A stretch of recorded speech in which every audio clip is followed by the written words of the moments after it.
for me, the idea of what the groundwater standard should be is not the issue, because there should be one set, or surface water, because there should be one set. It's that after it's set, what do we do with the people who are falling outside of that standard?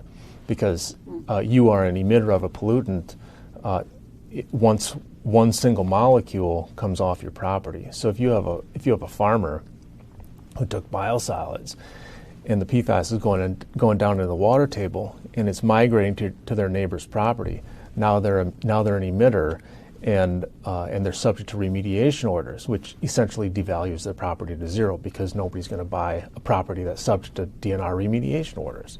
So for me, the problem is not whether there should be a groundwater standard. It's looking then how do we help these people out of this jam that's going to naturally occur when they're out of compliance immediately.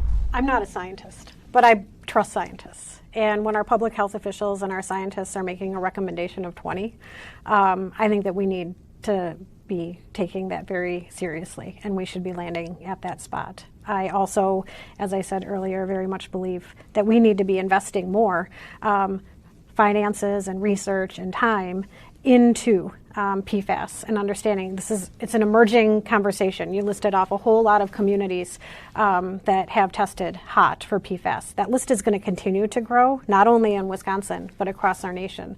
And we need to take this very seriously, because we're seeing increased numbers of amounts of cancer in our communities.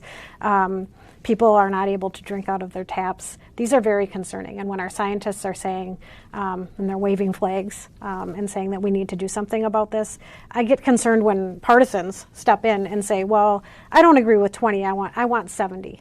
The public health officials said 20. I think that's where we should have landed.